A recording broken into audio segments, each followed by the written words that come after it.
Hey everybody, welcome to my channel. This is Vasundhara Singh and once again I am back with the important MCQ questions of class 12th geography. So it is going to be very useful video for all the people who are preparing for their boards as well as for CUET preparation. ठीक है, तो हमारा जो पहला question है it is which one of the following is the smallest linguistic group in India? Options are Austric, Indo-European, Dravidian या फिर Sino-Tibetan. तो option number D is the correct answer. सबसे छोटा लिंग्विस्टिक ग्रुप है सिनो-तिब्बतन का. Next question is which one of the following is not a feature of dryland farming. ठीक है, not a feature, इनमें से कौन सा जो स्टेटमेंट है वो ड्राईलैंड फार्मिंग को एक्सप्लेन नहीं कर रहा है. सो यार यहाँ पर जो है नेम से ही ऑब्वियस है ड्राईलैंड फार्मिंग, राइट. सो यानी कि ऐसी जगह होगी जहाँ पर मॉइस्चर की कमी होगी, इरिगेशन फैसिलिटीज नहीं होंगी and the land might be very dry. ठीक है, मॉइस्चर की कमी है. So options are it is practice where annual amount of rainfall is less than 75 centimetres. तो this is correct. Next is practised in black soil areas. यही गलत हो जाएगा हमारा. ठीक है, जो ब्लैक सॉइल होती है वो काफ़ी ज़्यादा फर्टाइल होती है. ठीक है, सो यही करेक्ट आंसर हो जाएगा. It is not describing dryland farming, right. बाकी के ऑप्शंस भी देख लेते हैं. थर्ड ऑप्शन है measures are taken to preserve soil moisture. Of course जहाँ पर ड्राई लैंड है, मॉइस्चर की कमी है, तो ऐसी चीज़ें करी जाती हैं, ऐसे कुछ मेजर्स लिए जाते हैं कि मिट्टी में जो मॉइस्चर है उसको प्रिजर्व किया जा सके, right. Next option is drought resistant crops are grown. तो ये तीनों चीज़ें तो डिस्क्राइब कर रही हैं, but option number B is not describing dryland farming. So यही हमारा करेक्ट आंसर हो जाएगा. Next question is identify the push factors of migration from the following. तो ये जो ऑप्शंस गिवन है इनमें से पुश फैक्टर्स कौन से हैं that you have to tell. Options are unemployment, political turmoil, peace and stability, socio economic backwardness, security of life and property. So देखो जो ऑप्शन नंबर सी और ई है ये पुश फैक्टर्स नहीं है, ये पुल फैक्टर्स हैं. ये हमको अट्रैक्ट करते हैं जहाँ पर शांति है, स्टेबिलिटी है या फिर लाइफ और प्रॉपर्टी की सिक्योरिटी है. सो ये चीज़ें हमको अट्रैक्ट करती हैं. These are the pull factors and बाकी के remaining are the push factors. यानी कि the answer will be option number A, B and D. So A, B, D कहाँ पर गिवन है? Option number D is the right answer. A, B, D only. Okay, next question is which one of the following is not a branch of social geography. Options हो जाएंगे cultural geography, medical geography, historical या फिर agricultural geography. तो यहाँ पर option number D is the right answer, agricultural geography. Next question is human geography is the synthetic study of relationship between human societies and earth's surface. Who gave this definition? तो human geography की ये definition किसने दी है? Ellen C Semple, Ratzel, Paul Vidal de la Blache या फिर Carl Sauer. So here option number B is the correct answer. ये definition दी गई है रदजिल के द्वारा. Okay, next question is paper industry is associated with which of the following industries. Options are forest based, animal based, mineral based या फिर agro based. So paper किससे बनता है? ट्रीज से, वुड से. हम बचपन से पढ़ते आ रहे हैं ट्रीज से बनता है, right. So option number A is the correct answer, forest based. Next question is agro based industries are those. Options है provide input to the farmer, use agricultural products as raw material, produce goods consumed in the village, carry on industrial activity in rural areas. तो यहाँ पर option number B correct answer है. Agro based industries वो industries होती हैं जहां पर agricultural products को as a raw material use किया जाता है. Okay, next question is the gold collar professionals are hardly paid workers, daily wage labourers, highly paid employees या अनएम्प्लॉयड यूथ. तो देखो वर्ड से ही क्लियर है, गोल्ड कॉलर प्रोफेशनल्स है ना. Gold is very expensive in itself, right. So यहाँ पर आपका जो हाईली पेड एम्प्लॉयज हैं उन्हीं को बोला जाता है gold collar professionals. Option number C is the right answer. Next question is given below is a list of pillars of human development and the indicators which of the following pairs is not correctly matched. ठीक है, तो basically यहाँ पर आपको चारों human development के pillars लिखे हुए हैं एंड अलोंग विद देम उनको डिफाइन करते हुए एक स्टेटमेंट गिवन है. ठीक है, so you have to choose the option which is not correctly matched. ठीक है, options are equity, making equal access to opportunities available to everybody. So this is correct. Sustainability, continuity in the availability of opportunities.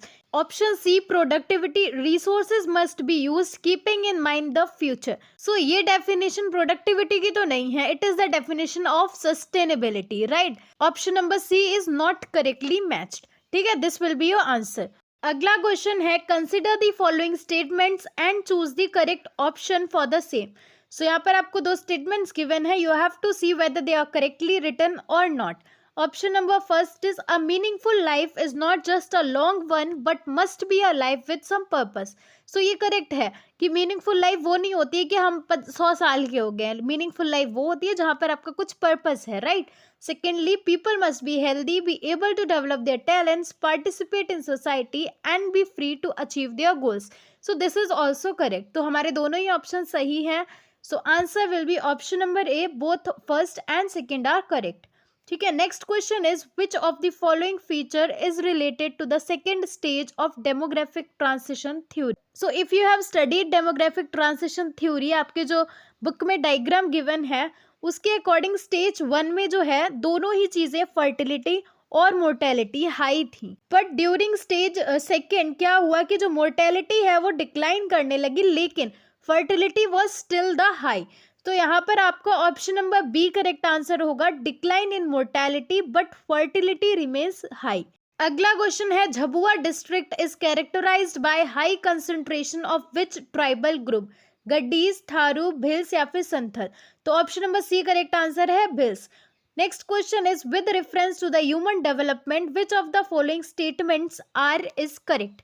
तो ये दो statements given है and आपको human development के reference में बताना है कि कौन सी स्टेटमेंट सही है। तो statement number 1 is the concept of human development was introduced by doctor महबूब उल हक। तो ये करेक्ट है, डॉक्टर महबूब उल हक ने ही इंट्रोड्यूस किया था ह्यूमन डेवलपमेंट के कॉन्सेप्ट को। And statement second is basic needs approach was initially proposed by the International Labour Organisation ILO। तो ये हम अभी स्टार्टिंग के एमसीक्यू में देख चुके हैं कि ये स्टेटमेंट भी करेक्ट है। ILO ने ही बेसिक नीड्स अप्रोच को प्रपोज किया था, राइट। तो both the options are correct. Option number C हमारा करेक्ट आंसर हो जाएगा, both first and second. Next question is in which among the following 5-year plans the hill area development programme was started? तो hill area development programme किस 5-year plan के साथ में आया था? So answer is 5th 5-year plan, option number ए। अगला question है the golden quadrilateral connects.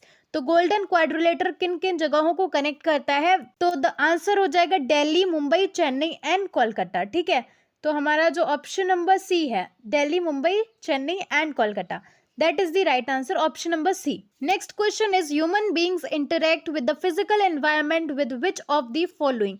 तो किसकी मदद से हम ह्यूमंस फिजिकल एनवायरनमेंट से इंटरेक्ट करते हैं, हम अपने नेचर को कैसे समझते हैं, किसकी मदद से? तो option number B correct answer हो जाएगा, technology. Okay, next question is which of the following pairs is correctly matched? तो यहाँ पर हमारे पास में 4 पेयर्स गिवन है and you have to identify कौन सा पेयर करेक्टली मैच्ड है। Okay, so let us see from the bottom. हमारा जो ऑप्शन नंबर डी है there it is written Gujarat that is highest density of population. तो it is incorrect, highest density of population हमको बिहार में मिलेगी। Okay, option number she says Tamil Nadu state with highest urban population. तो ये भी इनकरेक्ट है, Goa is the state जहां पर हाईएस्ट अर्बन पॉपुलेशन है। Okay, and option number B says Goa that has highest rural population. तो ये भी इनकरेक्ट है बिकॉज अभी हमने देखा जो गोवा है वो हाईएस्ट अर्बन पॉपुलेशन रखती है। ठीक है, एंड जो हमारा ऑप्शन नंबर ए है Kerala that has highest literacy rate, तो ये हमारा करेक्ट ऑप्शन है, ये हमारा करेक्ट पेयर है। ठीक है, so option number A is the correct answer, Kerala has highest literacy rate. Okay, अगला क्वेश्चन है the largest amount of water resources in India are used for which purposes? ठीक है, so options are drinking and domestic purposes, generating hydro electric power, irrigation या फिर industries.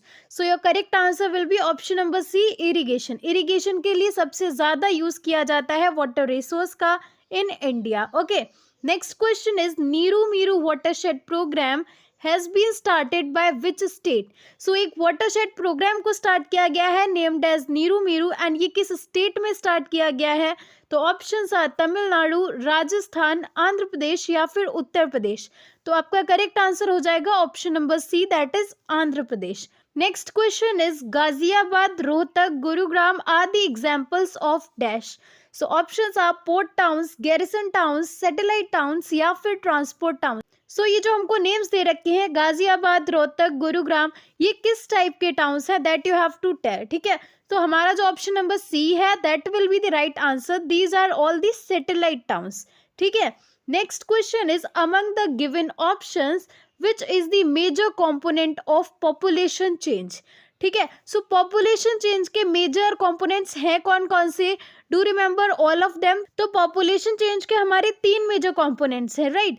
Number first is migration, then crude birth rate and crude death rate.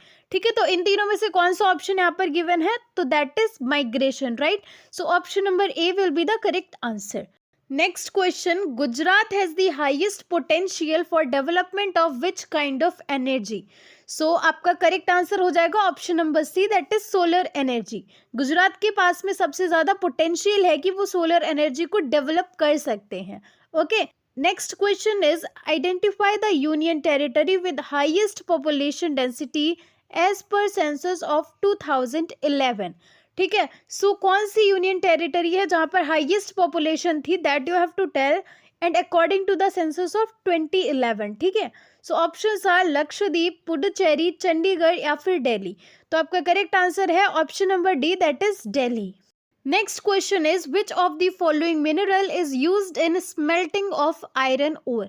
अब ये smelting क्या होता है, तो you should know that as well. Smelting का मतलब ये हो जाता है कि हम आयरन ओर में से आयरन को निकालते हैं. जो प्रोसेस होता है आयरन ओर में से आयरन को निकालने का, that process itself is called as smelting. ठीक है.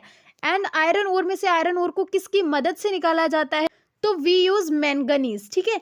मैंगनीज इज द मिनरल जिसको कि यूज किया जाता है while smelting of iron ore. So option number B is the correct answer. Next question is the gap between those individuals in a society who are computer literate and have access to information resources like internet and those who do not is referred to as the.